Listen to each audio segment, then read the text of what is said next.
In the Vatican, a third city-state was officially created in 1982. That city-state is called the District of Columbia and is located on 10 square miles of land in the heart of Washington. The District of Columbia flies its own flag and has its own independent constitution. Although geographically separate, the city-states of London, the Vatican, and the District of Columbia are one interlocking empire called Empire of the City.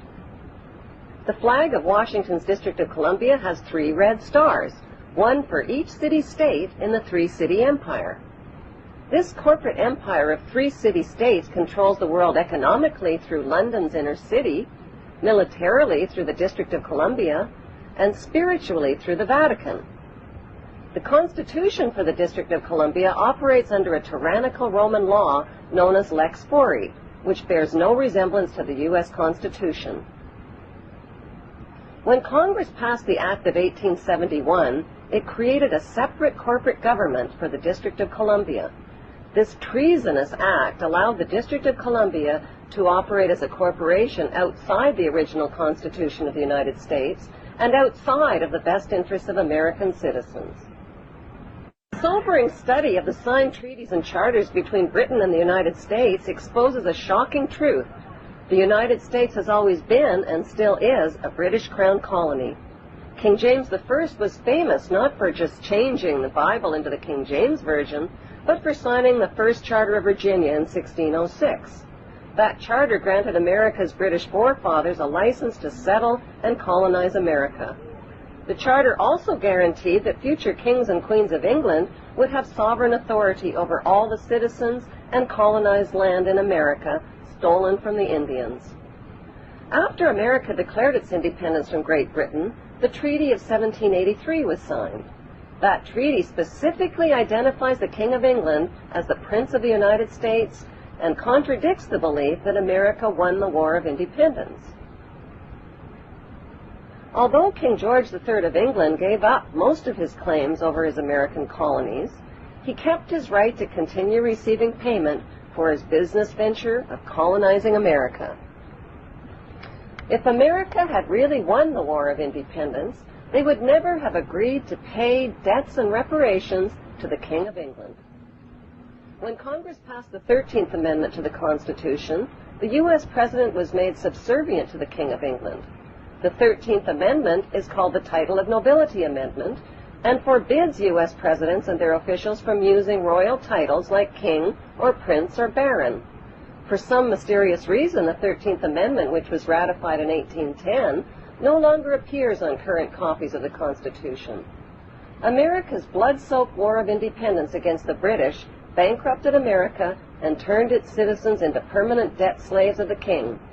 In the War of 1812, the British torched and burned to the ground the White House and all U.S. government buildings, and destroyed ratification records of the U.S. Constitution.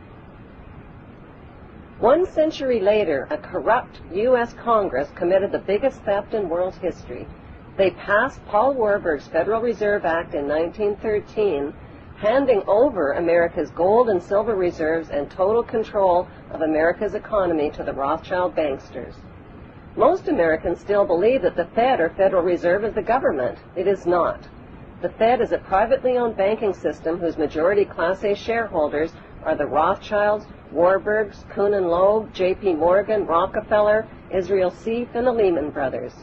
This private banking cartel is the Fed and is never audited and never pays taxes. They print and design America's money, which displays their symbols of an Egyptian pyramid, a Masonic all-seeing eye, and the words, "In God We Trust." Who exactly is the God they trust? They also collect American taxpayers' money through the IRS. Then they loan it back again with interest to pay for roads, bridges, and other public. Most U.S. citizens believe that the United States is a country and that the President is the most powerful man on earth. The United States is not a country. It is a corporation, and the President is President of the Corporation of the United States. He and his elected officials work for the corporation, not for the American people. Since the United States is a corporation, who owns the corporation of the United States?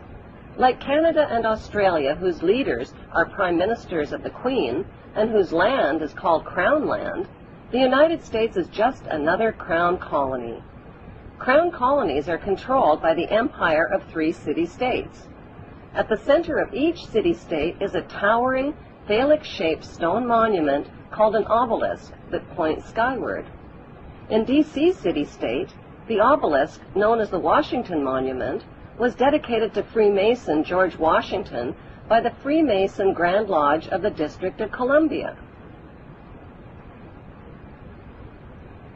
The Secretive Brotherhood of Freemasons laid the Washington obelisk's cornerstone in 1848 and contributed 22 Masonic memorial stones.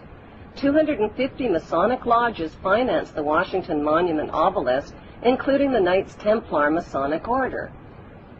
At the heart of London city-state is a 187-ton, 69-foot-tall Egyptian obelisk called Cleopatra's Needle. It was transported from Egypt and erected on the banks of the River Thames. In Vatican City, another Egyptian obelisk towers high above St. Peter's Square.